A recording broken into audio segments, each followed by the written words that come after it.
Okay, so today we are going to study how to make an entropy balance equation. So this entropy balance equation looks similar to energy balance equation that we know. So the energy balance equation is energy transfer in to a system minus energy transfer out of the system should be the same as the change of the energy of the system. So this is the energy balance equation based on conservation of energy principle. We can also make entropy balance equation in the same way. However,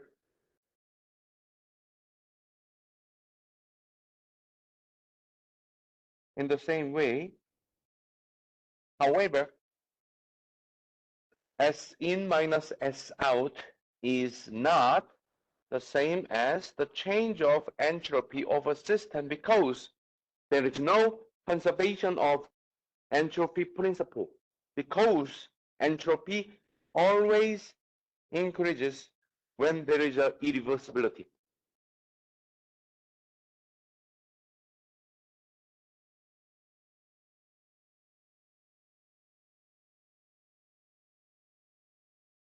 So the change in entropy should be zero if it is reversible process, and the change of entropy should be greater than the change in entropy should be greater than zero when a process is irreversible. And entropy change goes below zero, which is an impossible process. So most processes are irreversible, so entropy should increase. So if we take this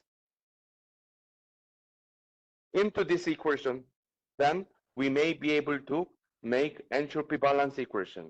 So entropy always increases. Then how much entropy increases? Let's assume that the amount of entropy increase is going to be S generation, the generated entropy. So if we add this term into this equation, then maybe we can make entropy balance equation. So how can we do that? S in minus S out, and this process is irreversible. Therefore, there should be an increase in entropy by the amount of S gen. Then this is the same as the change in entropy of the system. So this is the entropy balance equation.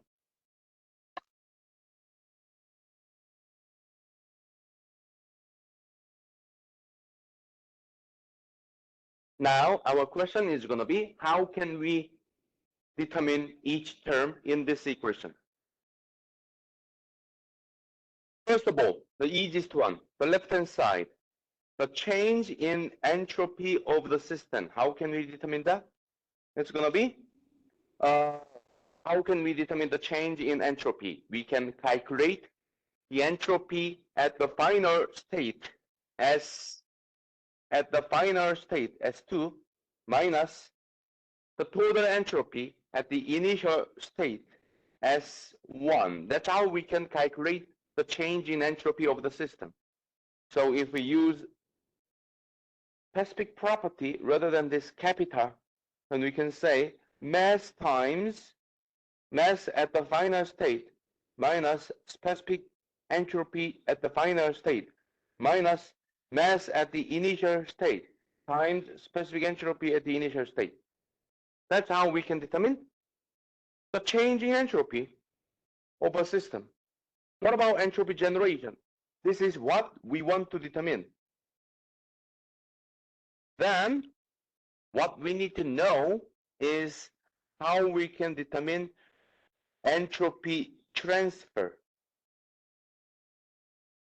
So there are three different, the entropy transfers. One is entropy transfer by heat transfer.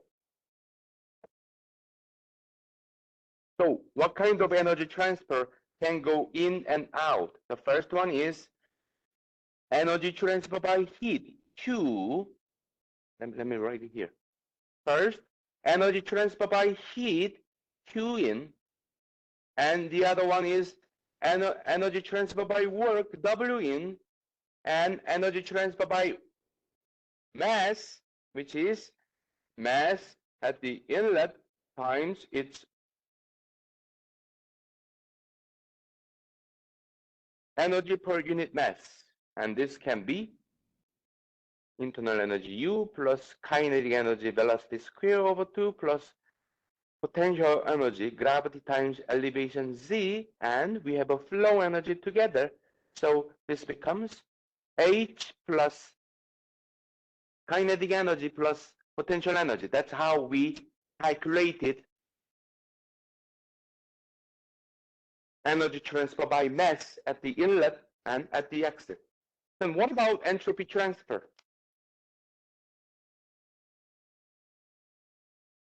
By the definition of entropy, ds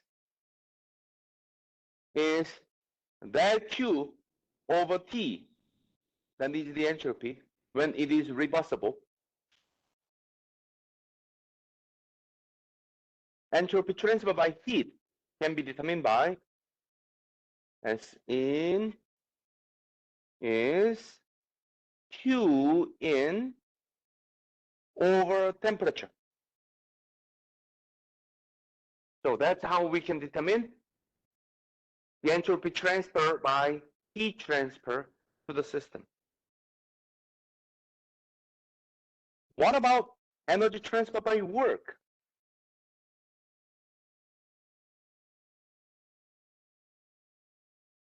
Heat is a waste form of energy. So when heat goes in or out of a system, there used to be change in the entropy of the system. However, work is not a waste form of energy. This is useful energy. So this useful energy go into a system or out of a system does not affect entropy. So entropy transfer by energy transfer by work, S in is going to be 0. So there is no entropy transfer due to energy transfer by work. So this is good, simple. What about entropy transfer by mass? It's pretty simple. M mass at the inlet times specific entropy at the inlet. So that's how we determine the total entropy transfer goes in and out. So based on that,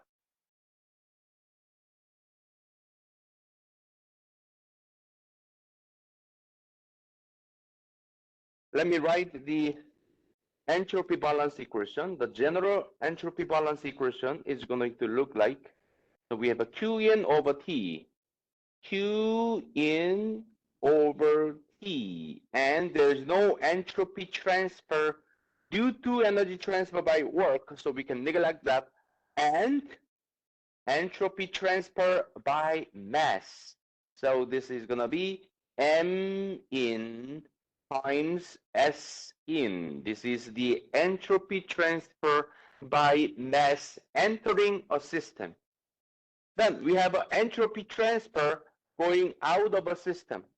So we can consider Q out over temperature, the same term as this one, and minus entropy transfer at the inlet, at the exit, M out times S out, plus entropy generation. It's going to be the right-hand side, this one, M2 S2 minus M1 S1. So this is the general entropy balance equation.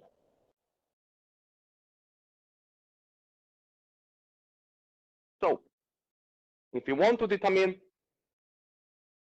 the generation of entropy, so entropy generation as Sgen, you can just solve this equation. Very simple, right? However, there's one thing that we need to consider. That is, there are two systems in thermodynamics. One is a closed system. The other one is an open system. So this general energy balance, entropy balance equation can be simplified based on the type of system. So let's write entropy balance equation for a closed system. If it is a closed system, is there mass transfer at the inlet or exit? No, so we can neglect them. And we have a Q in and Q out together. So can we combine and say net heat transfer? Yes, we can. So it's going to be net heat transfer Q over temperature is plus entropy generation during the process is going to be M. By the way, this is a closed system, so the mass at the final state and the mass at the initial state, they are the same. So we just say mass times S2 minus S1. So this is the entropy balance equation for a closed system. Looks much simpler than this one. So whenever you have a closed system, this is the entropy balance equation. What about open system? There are two different open systems. One is steady state, the other one is unsteady, but most open systems that we study are going to be steady state open systems. So we are going to focus on that. So if you have steady state open system, then we can still combine Q in and Q out, say net heat transfer Q, that we can do that, Q over T, and we have mass transfer at the inlet and mass transfer at the exit. So we need to have these two terms plus M in times S in minus M out S out plus entropy generation. And what is the change of entropy of the system when it is a steady state open system? There's no change in entropy over time, so we can neglect the right hand side. And this is the entropy balance equation for an open system. But there's one more. When we develop energy balance equation for a steady state open system in chapter 4, we used rate form rather than the energy. We used energy per unit time. So we added a dot on top of it. So we can do the same. Q dot, which is the rate of heat transfer, M dot, mass transfer, M dot, and S dot gen, which is the rate of entropy generation. So this is entropy balance equation per unit time for a steady state open system. So these two equations are what you are going to use to determine either entropy generation in a closed system or the rate of entropy generation in a steady state open system. That's all. Okay. So we have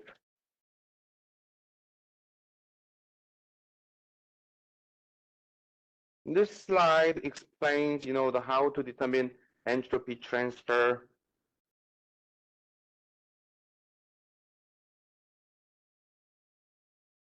And this slide to show the entropy balance equation for closed system and steady state open system. Okay. So that's all. These two equations are what you need to know to solve any problem related to entropy generation. So based on that, let's solve two problems.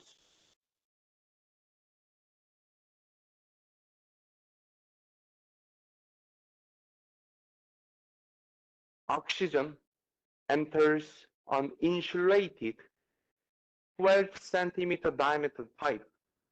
So we have an open system. This pipe has an inlet and an exit with the velocity of 70 meter per second. At the pipe entrance, the oxygen is at 240 kilopascal and 20 degrees Celsius. So we have the properties at the inlet. So the inlet is no problem. At the exit, we have a pressure 200 kilopascal and temperature 18 degrees Celsius. So we know everything at the exit, so that's no problem. We want to calculate the rate at which the entropy is generated in the pipe. Okay, sounds simple. So we are going to use, this one is an open system, so we are going to use this equation. So let me write this equation here. Q dot over T plus M dot at the inlet. This one has specific entropy at the inlet minus M dot at the exit. This one has a specific entropy at the exit plus the rate of entropy generation.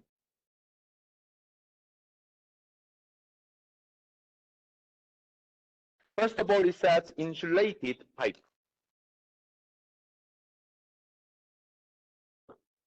So we can neglect the rate of heat transfer Q. Okay, we can do that. This pipe has only one inlet, one exit. So M dot at the inlet is the same as M dot at the exit. So we are going to call them just M dot. And that's it. I guess so. And we want to determine the rate at which entropy is generated, which is S dot generation. So this is what we want to determine. So the question is, can we determine M dot S in minus M dot S out? It depends, okay? So we studied how to determine entropy for three different systems. The first one is phase change material. Then we go to a table. And the second one was solid and liquid. And we had an equation S2 minus S1 is some specific heat natural log T2 over T1. You remember that, right? And the last one is when we have pure gas. There were three different equations. So S2 minus S1 is CV natural log T2 over T1 plus R natural log V2 over V1, something like that. And we have another equation. This one is for CP natural log T2 over T1 minus R natural log P2 over P1. And the last one is when we have a variable specific heat, which is S degree 2 minus S degree 1 minus R natural log P2 over P1. That's what we studied last Tuesday, right? Okay. Then based on that, let's solve this problem. So we don't have this term. So the entropy balance equation is going to be M dot S in minus S out plus S dot gen is going to be 0. So let's evaluate each term one by one. The first one is M dot. Do we know M dot? Oh, we do not. So we need to calculate M dot. How can we do that?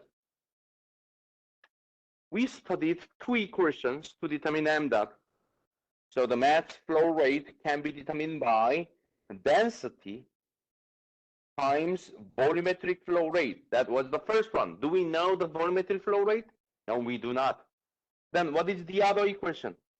Density times average velocity times cross-sectional area. Do we know the average velocity? Yes, at the inlet, 70. Okay, that's good. The cross-sectional area? We do not, but we know the diameter.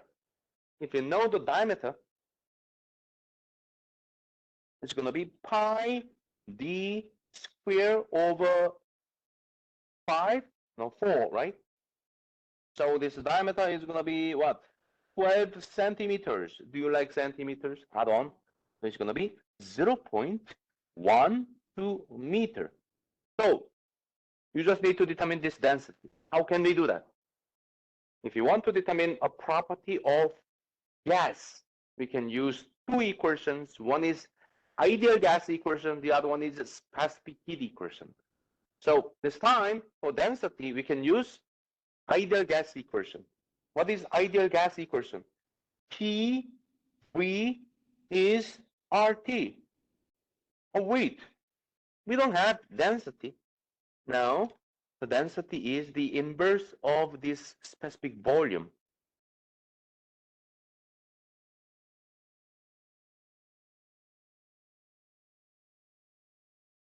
So this equation can be written as P over density is RT. Then, do we know P? Yes. 240. Oh, there's another P, 200. So which one are we going to use? Just randomly select one of them? No, it depends on the properties that we selected. The velocity is at the inlet, not at the exit. So if we use this velocity, this density should be at the inlet. So the pressure should be at the inlet, 240. So this one is 240 kilopascal. What about gas constant? Do we know the gas constant of oxygen? Not yet, but we have a table A1 that has molecular weight. Then can we determine gas constant by molecular weight? Yes. Universal gas constant R bar divided by molecular weight M. This universal gas constant is 8.314 kilojoule per kilomole Kelvin. And the molecular weight is 32 kilogram per kilomole. Then you can determine R. By the way, you may not use molecular weight and universal gas constant in this class, but when you go to EGR356, you will use them a lot. A lot. Especially when we talk about combustion process. So if you plan to take it in the next semester, you need to get used to, using molecular weight, universal gas constant. But if you want, but I won't be here next semester. So if you want to see me, you need to wait until fall semester.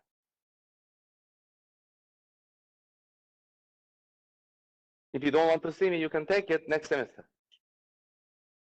Now, what about temperature? The temperature is the temperature at the inlet, 20 degrees Celsius. So I'm going to say 20 degrees Celsius. How stupid I am. I make the same mistake over and over, right? So it's not 20 degrees Celsius. It's going to be 293 Kelvin. Never use degrees Celsius in an ideal gas equation. So we have everything. Can you determine the density? Yes. Then you use the density to determine m dot.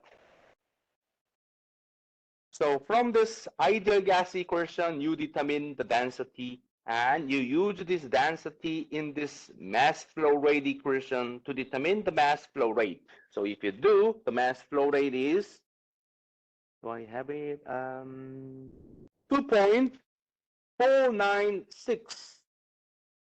So this one, m dot is 2.496 0.496 kilogram per second. So that's the m dot. Is that it? Let's go back to the energy balance, entropy balance equation. Oh, so we found this m dot, but that's not enough. We need to determine S in and S out. So when you have pure gas like this oxygen, S in and minus S out can be determined by these equations. But which one? Either one is fine, but the problem is that if you select the first one, you need to determine the specific volume at the inlet that you just did from this ideal gas equation. And you also need to determine the specific volume at the exit. If you want to use the other equation, the right-hand side, you need pressure values at the inlet, at the exit. We already know them. So it is convenient to use the second equation. So let's do that. The second equation is S2 minus S1. So I'm going to say S in minus S out. S in minus S out is specific heat, natural log T in over T out minus R, natural log T in over P out.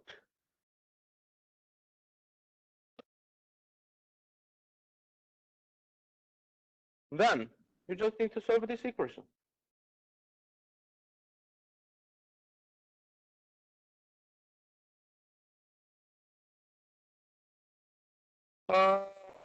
First of all, the pressure at the inlet. We have 240. Pressure at the exit, 200. So this one is 240 kilopascal. And this one is 200 kilopascal. What is the gas constant that you can find by using this equation? That is the gas constant. So 8.314 divided by 32. And T in is going to be the inlet temperature 20 degrees Celsius. T out is the exit temperature 18. Again, can we do that? No. If you use this entropy balance entropy equation, please use Kelvin. So it's going to be 293 Kelvin. This one is going to be 291 Kelvin. What about specific heat? Specific heat can be evaluated from this table. At what temperature should be evaluated at the average temperature? So this CP should be evaluated at 292 Kelvin. Can you find them? Can you find the value? Yes, we can, because we know the specific heat CP of oxygen at 250 and 300, so you can do a linear interpolation. Okay? Now, since I don't have time, so I'm going to just select this one, 0.918. So let me use 0.918, but you know you need to evaluate this value at the average temperature. Then you can find S in minus S out. Once you determine S in minus S out, this one goes to this equation, and we already found m dot 2.496. 2.496. Then can you determine Sgen? Yes, we can. It is 0.1025 kilowatt per Kelvin. That's how you solve this problem. Any question?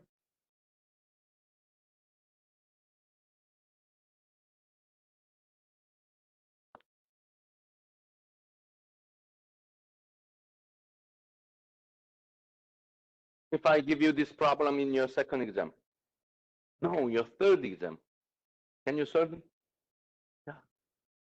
entropy balance is not that difficult. We have one more problem, then we are going to say goodbye to chapter 6.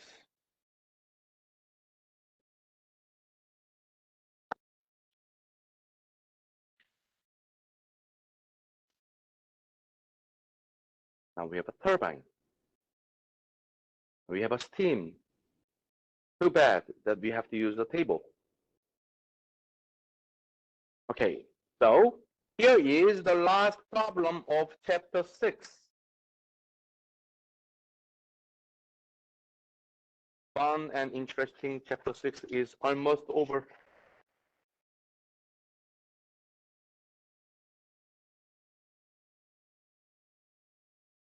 So we have a turbine. Looks like this. Turbine has two inlets. One, I'm going to say inlet is number 1, exit is number 2. And we know the mass flow rate, m dot is 40,000 kilogram per hour. You don't like hour, right? Me neither. So 1 hour is 3,600 seconds.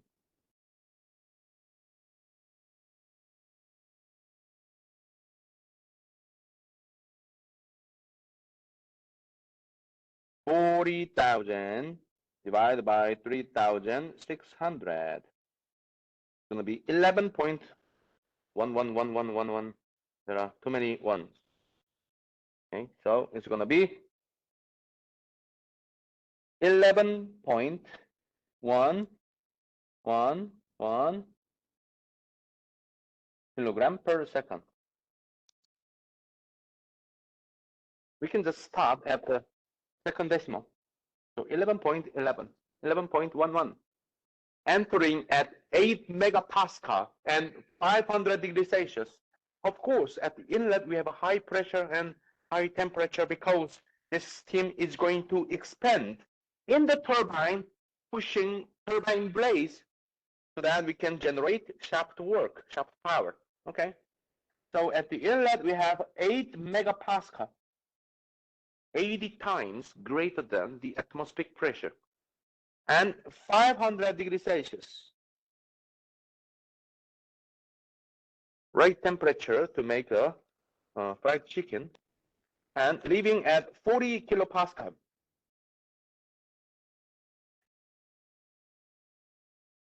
Adds saturated vapor, phase change process number 4. Okay, sounds like that we have all the information we need at the inlet, at the exit. We do not know the phase change process. We can determine that, but it looks like superheat vapor. And we already know it is saturated vapor, so we can evaluate any of their properties. The power generated by the turbine is 8.2 megawatt. So power, W dot out, not W, it's going to be W dot. W is work, W dot is power. 8.2 megawatt, I don't like mega, so it's going to be 8,200 kilowatt. Determine the rate of entropy generation for this process. Assume the surrounding medium is at 25 degrees Celsius. Oh, why do we need the temperature of the surrounding? That's what we are going to study. So the entropy balance equation we are going to use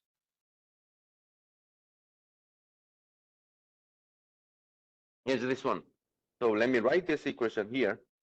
Q dot over T, oh, there's the temperature, plus M dot at the inlet is going to be M dot number 1, S1 minus M dot number 2, S2 plus S dot gen is going to be 0.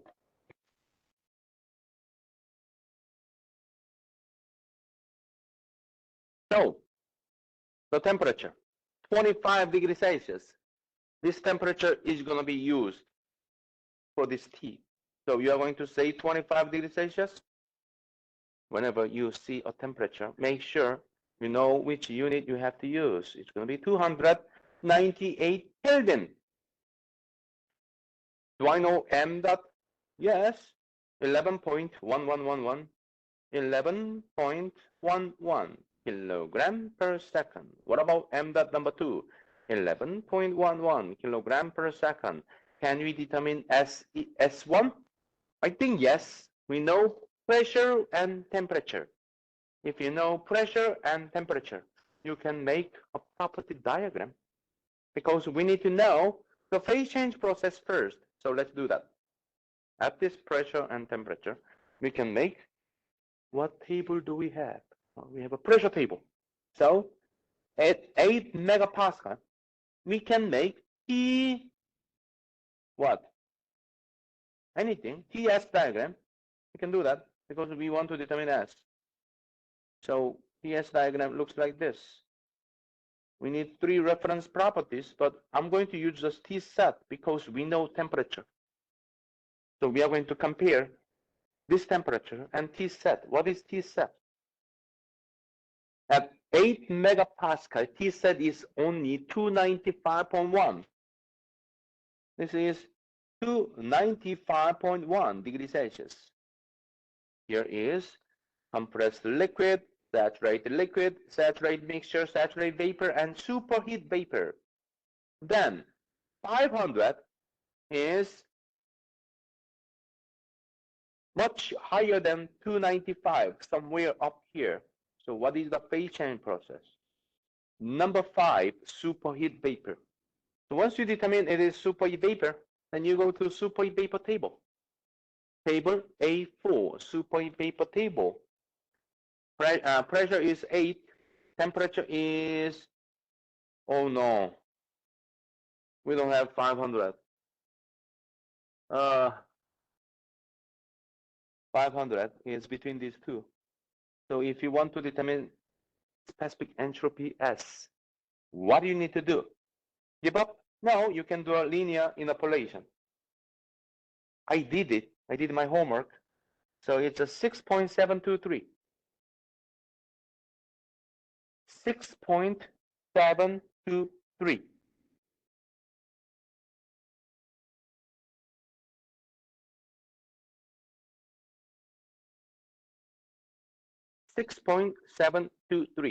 What about specific entropy at the exit?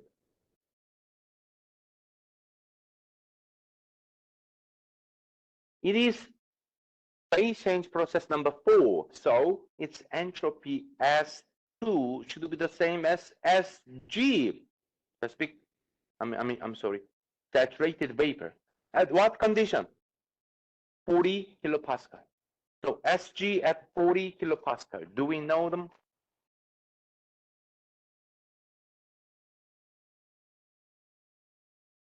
SG at 40 kilopascal. Where are you? This one, 7.67. So this one is 7.67 kilojoule per kilogram Kelvin. So we have everything. Can you determine S dot gen? Unfortunately, no, because we don't know Q dot. Can we say it is insulated? No, we can't. So we need to determine Q dot. How can we determine Q dot? How do you determine the rate of heat transfer when you have a turbine? You need to use energy balance equation. So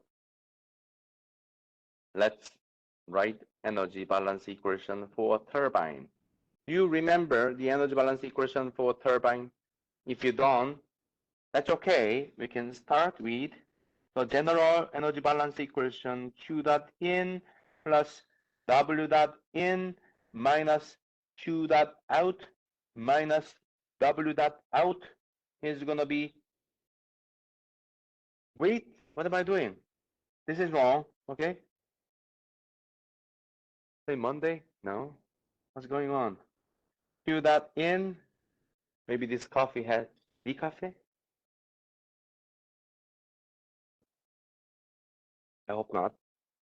So Q dot in plus W dot in plus M dot at the inlet, which is number 1. M dot number 1. This one has what? Specific enthalpy. Kinetic energy. We know we are going to neglect kinetic energy. Potential energy. Yeah, we know we are going to neglect them too. Then why do I write them? I don't know. At the exit, M dot number 2, H2 plus V2 square over 2 plus gravity times elevation Z2. Then we are going to neglect kinetic energy change, potential energy change, kinetic energy change, potential energy change. This one produces power, this one, but does not consume power. And this turbine, we usually do not heat. But this turbine is at high temperature, so there could be heat transfer out of this turbine unless it is insulated. So we have this term, and Q dot out, W dot out. So what we need to do? We know M dot 11.11. That was 3 days ago, right? No, November 11th. Kilogram per second. I don't know why I said that. That's my wife's birthday. So that's interesting. 1111. She was born 1111. Anyway, this Q W dot out is going to be 8,200 kilowatt. Then we need to determine H1 and H2. But that's okay. We know H2 at the exit, it is phase change process number 4, saturated vapor. So H2 is going to be Hg at 40 kilopascal, the same equation, replacing S with H. Then what is Hg at 40?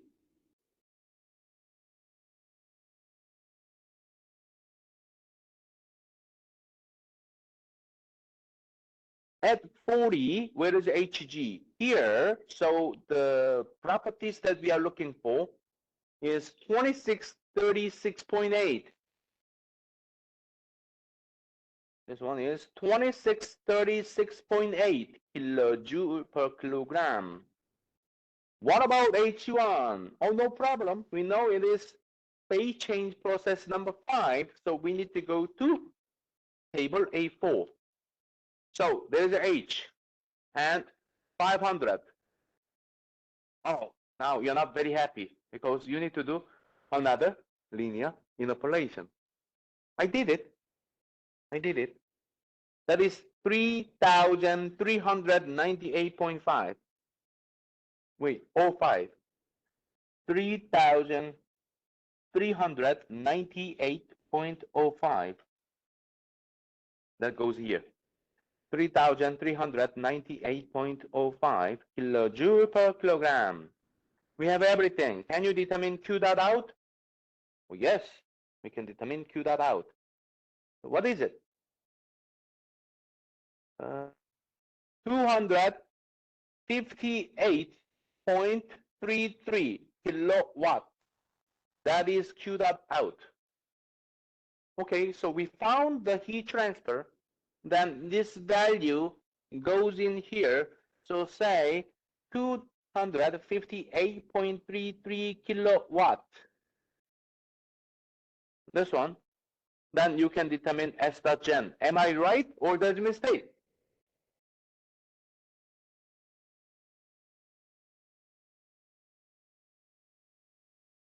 There should be a mistake. What is it?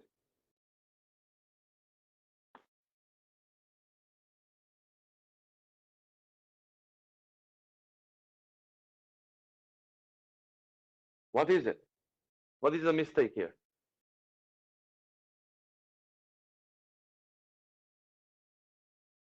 Yes.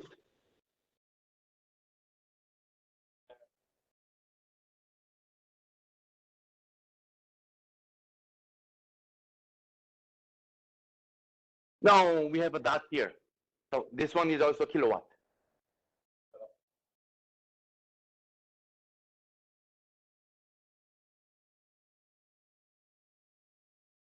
No. Because we have a second here, so kilojoule per second becomes kilowatt. Yeah. Okay.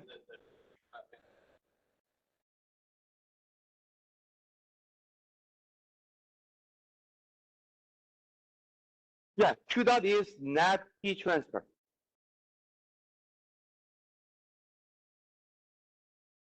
It's very simple. The mistake is this one is Q dot out. This one is net heat transfer Q. So when this one goes there, we need to put a negative sign in front, right? Because Q dot is Q dot in minus Q dot out, and we only calculate Q dot out. So when it goes there, we need to add a negative sign, right? Then we can determine S dot gen, which is 11.11. No, not anymore. 4 kilowatt per Kelvin.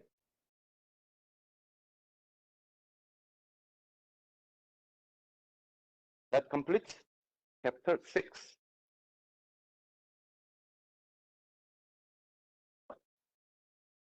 That means you have a new homework assignment due from a week from today. So what day is that?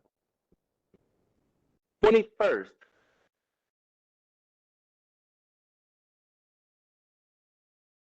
21st. Okay. Any question about chapter 6?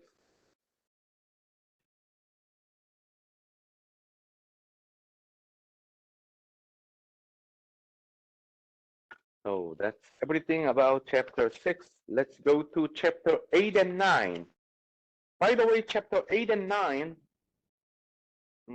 for applications of thermodynamics. So there's not much theory. So don't worry about that. The theory part of thermodynamics is done. And we are going to study how we can use what we learned in practical application. So the first, the application is going to be power plants. So we are going to study how to, use thermodynamics to determine, to evaluate the performance of this power plant.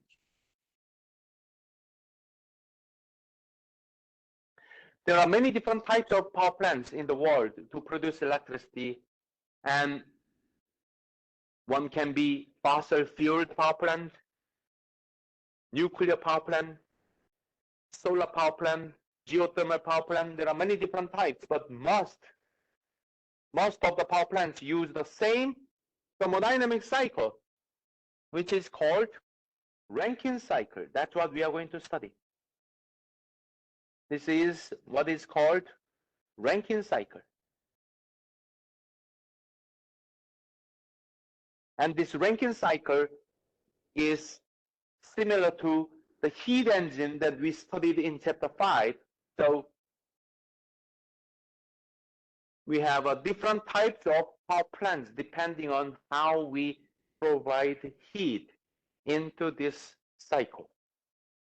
So fossil fuel vapor power plant, they burn, the fossil fuel to produce heat, and that heat is going to run this Rankine cycle. In this nuclear vapor power plant, we use a nuclear reaction to produce heat, and that heat is going to run this Rankine cycle. In this solar thermal power plant, we concentrate the sunlight to produce high temperature heat. That heat is going to run this Rankine cycle. What about geothermal power plant? We, pump water on the ground and using the heat on the ground, and we generate steam. That is going to run this Rankine cycle. So it all depends on how we produce heat. But most of these power plants, they use the same thermodynamic cycle. Of course, that we have a few the power plants that don't use any the thermodynamic cycle, such as those photovoltaic systems, like, the solar panel you install on top of a roof, or, the wind turbine. And you can see, on the highway, they don't use a thermodynamic cycle, but most of the electricity produced in this country and also all around the world, they use Rankine cycle.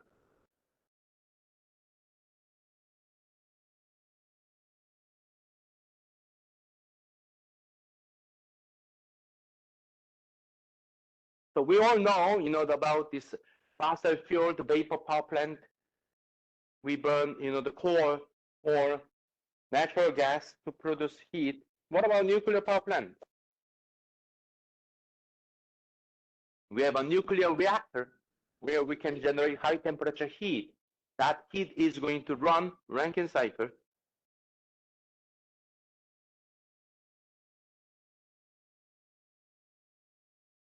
This is a type of nuclear power plant. And so the big one is not a nuclear reactor. The nuclear reactor is in this small building.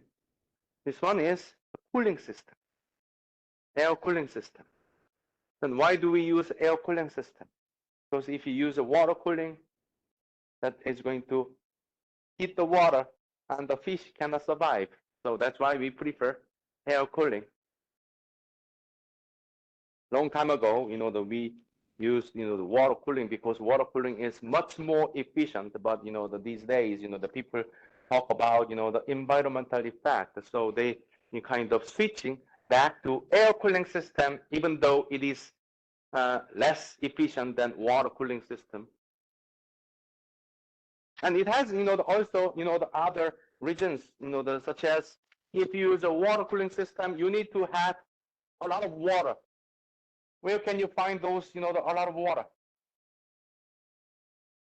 Sea, right?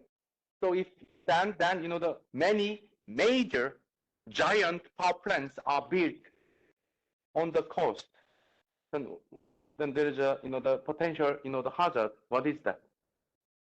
You remember, in 2013, there was a tsunami in Japan and that destroyed the nuclear power plant, right? So to be away from those coasts, we need to rely on this air cooling system. But by the way, that's not the subject here. So what about, the concentrating solar thermal power plant? Instead of using, the solar panel directly, the converting the sunlight into electricity, we can also use, a lot of meters trying to, to focus the sunlight into a focal point, such as on top of this tower.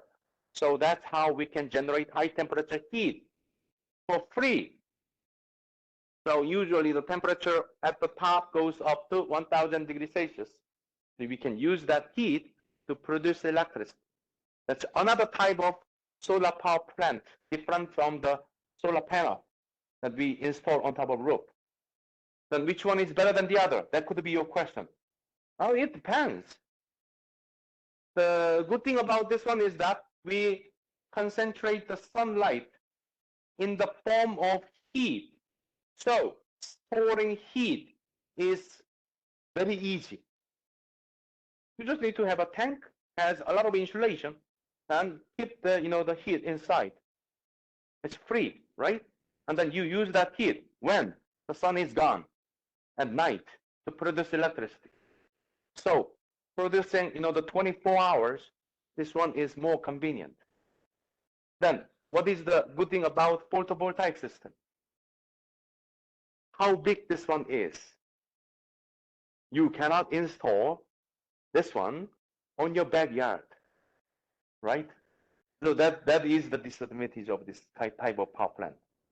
So if you want to have a small stand-alone, the power production, photovoltaic system is more, the useful in the sense.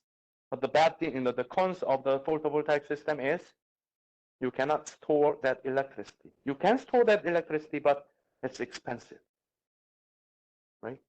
Yes.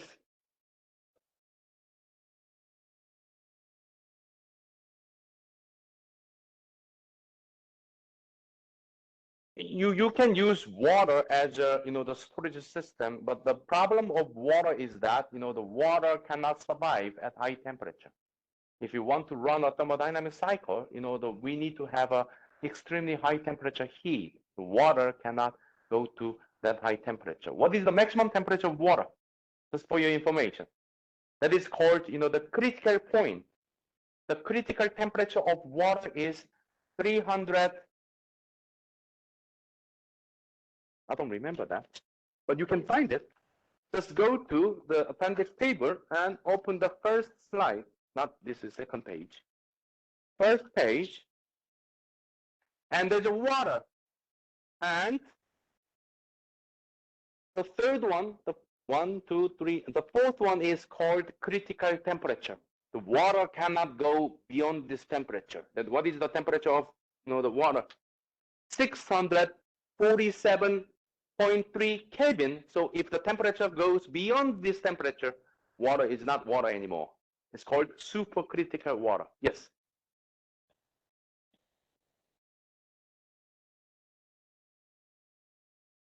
Oh, okay. It's a hydraulic system.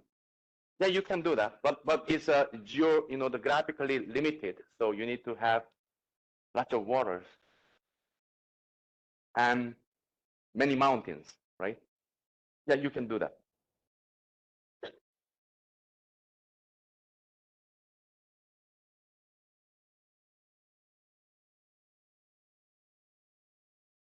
So that's a concentrated solar power plant, and here is geothermal power plant.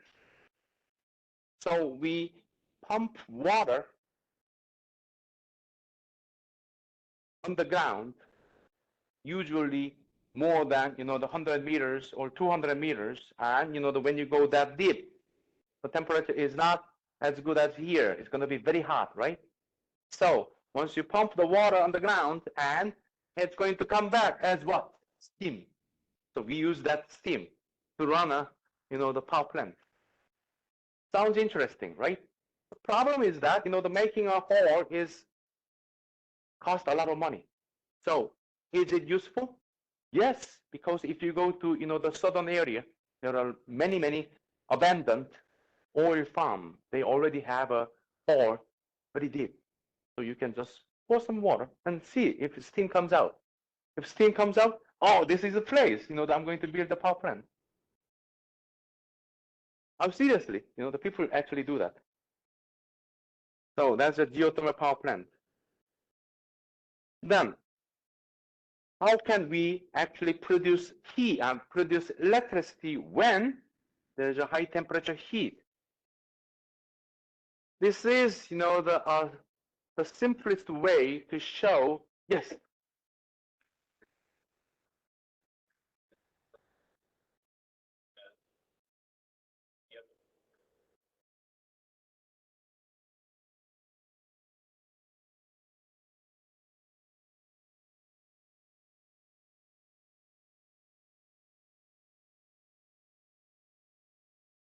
It should be constant. If it is variable, that place is not optimized for geothermal power plant.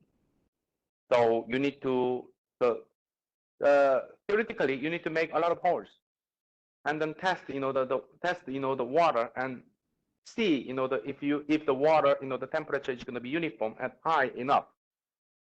Then there can be a potential place for, the power plant. If the temperature varies, no, you don't want to do that. You don't want to use that because, the problem is that, when we build the power plant, it costs a lot of money, and we want to make sure that that's going to be stand alone, the base load power plant. Base load power plant means that we need to produce electricity by this much all the time. We don't want to see, the house has electricity on day 1, there's no electricity day 2, and there's electricity day 3. We don't want that to happen. So we want, one of the things is that the cost is not always the top, the property. The top is going to be consistency when we, the design of power plant. The problem of, the photovoltaic system, the solar panel, that's good, but the consistency is the problem because the intermittency of the energy supply because the sun is only up there in the daytime, unless you are running this way. So those photovoltaic system is quite useful when you install on a satellite. So it keeps rotating and you see the sun all the time, then it's super good, right? All right. So then usually, the power plants has, the four major, the components. The first one is when where we produce high temperature heat. So depending on how we produce this heat, there are different types of power plants: solar power plant, geothermal power plant, fossil fuel power plant, or nuclear power plant. That all depend on this part. The rest of them is the same. So here we have, the boiler where we produce high temperature steam by using the heat that we generated. And then we have a thermodynamic cycle, which is called Rankine cycle. This is what we are going to study. So we have a boiler, we have a turbine, we have a condenser, we have a pump. So this one runs continuously to produce mechanical work. That mechanical work is going to run this electric generator to produce electricity. So there is a, the generator, the system here. That's not our interest. Our interest is going to be this Rankine cycle. And when we observe heat, we need to reset waste heat. So we have a cooling system, and can be water cooling system or, the air cooling system. Okay. So what we are going to study is this one, Rankine cycle. So our assumption is that there is thermal energy reservoir, which is, the continuous, the heat supply, and there is a thermal energy reservoir at low temperature, continuous, the heat sink, and by converting thermal energy into mechanical energy, we produce, the mechanical power, and we have a pump that will maintain this cycle. So this will be, the energy transfer by work goes in. So there's a pump power, there's a turbine power. This one is the one being produced. This one is the one being consumed. So the difference between turbine power and pump power is going to be the net power that we can generate by using this heat engine, which is Rankine cycle. Okay. So let's study this Rankine cycle. So the basic idea is heat engine. So what is the heat engine? We have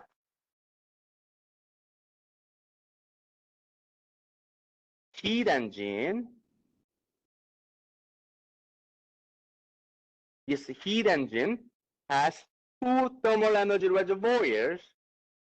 One is at high temperature, the other one is at low temperature, and heat transfer direction is from high temperature for the amount of QH, and we produce work W net, and a waste heat is going to be rejected to low temperature thermal energy reservoir for the amount of QL.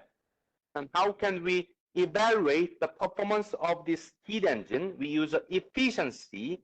This is a desired output W net over required input QH.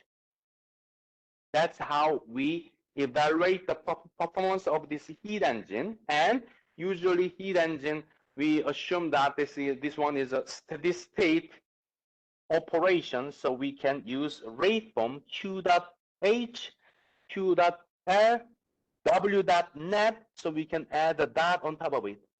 So that is a summary, brief summary of heat engine. And this is the Rankine cycle.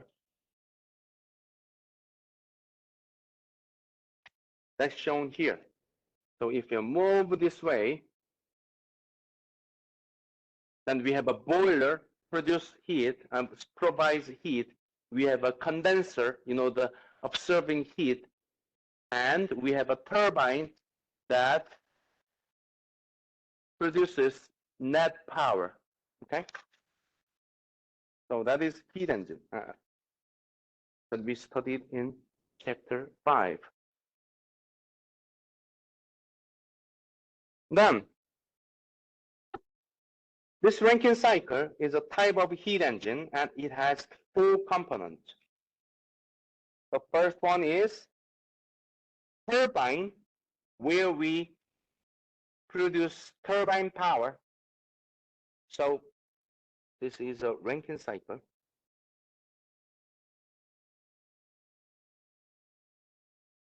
And we have a turbine that produces W dot T, and we have a condenser where we reject waste heat W dot out, and we have a pump that absorbs pumping power to maintain this cycle, and we have a boiler where we observe high temperature heat Q dot in. So there are 4 energy transfer, 2 are heat transfers, the other 2 are energy transfer by works. The turbine produces turbine work, pump consumes pumping work. Okay. Then how can we analyze this Rankine cycle thermodynamically? We cannot, analyze the entire Rankine cycle. We are going to analyze each component in the Rankine cycle by using the energy balance equation we studied in chapter 3 and 4. So how many components are there? Turbine, condenser, boiler, and pump. So we start with this turbine. So when we talk about, the Rankine cycle, we have a boiler B, we have a turbine P, we have a condenser C, we have a pump P, and the direction of this Rankine cycle is going to be from boiler, it goes to turbine, from turbine, it goes to condenser, from condenser, it goes to pump, and from pump, it goes to boiler. So now we are going to, so we have 4 processes, and each process has 2 states, inlet and exit. The inlet of the turbine is going to be number 1. The exit of the turbine is going to be number 2. The inlet of the condenser is number 2. The exit of the condenser is number 3. The inlet of the pump is number 3. The exit of the pump is going to be number 4. And the inlet of the boiler is number 4. The exit of the boiler is going to be number 1. And we have 4 energy transfers. The first one is turbine work. WT is the work that we can produce. And we have one more work, pump work, that we observe to maintain this Rankine cycle. And we have 2 heat transfers. In this boiler, we observe heat from outside to be burning of fossil fuel, nuclear reaction, or geothermal power, or the concentrated sunlight, doesn't matter. So we observe heat from high temperature source, and we have one more heat transfer from this condenser. We need to reject waste heat, Q out. Since we assume that this Rankine cycle is a steady state, of course it is a steady state. Transient means that we don't have power, right? Sometimes we have a power, sometimes we don't have power. That's a transient power plant. We don't want that to happen. So it's a steady state Rankine cycle. Then we can use rate form W dot Q dot W dot Q dot. So this is the schematic of Rankine cycle. And we can analyze each component by using thermodynamic equation, which is energy balance equation. So what is the energy balance equation? By the way, each component is an open system because we have one inlet, one exit for the turbine, one inlet, one exit for the condenser, one inlet, one exit for pump, and the same goes to this boiler. So we have a steady state open system. So what is the energy balance equation? Q dot in plus W dot in plus M dot at the inlet. This one has enthalpy, kinetic energy, and potential energy. This should be the same as Q dot out plus W dot out plus M dot at the exit. This one has enthalpy, kinetic energy, and potential energy. We usually neglect kinetic energy change, potential energy change. So we only have these three. Okay? So let's use this energy balance equation for this turbine. We have 1 minute. Let's just talk about turbine. We will do all the other three next Tuesday. So this one is for turbine. What kind of energy transfer? We have energy transfer by work going out of this turbine. So that's W dot out. So we have this term. We don't have Q dot in. We don't have Q dot out. We don't have W dot in. So we have M dot at the inlet. What is the inlet? Number one. So we have M dot at the inlet number one. We have specific enthalpy at the inlet number one is going to be, there's no Q dot, but there's W dot out, which is W dot T.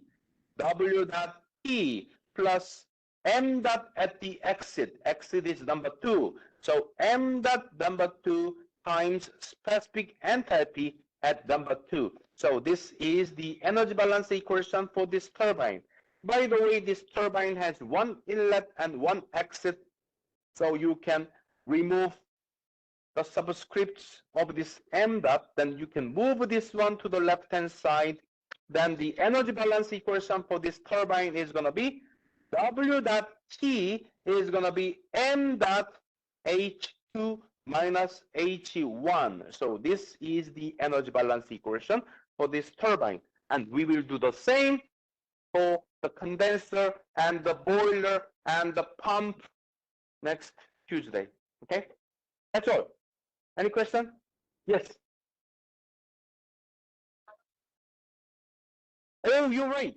My bad, my bad. So this coffee doesn't, definitely is a decaf. I don't know.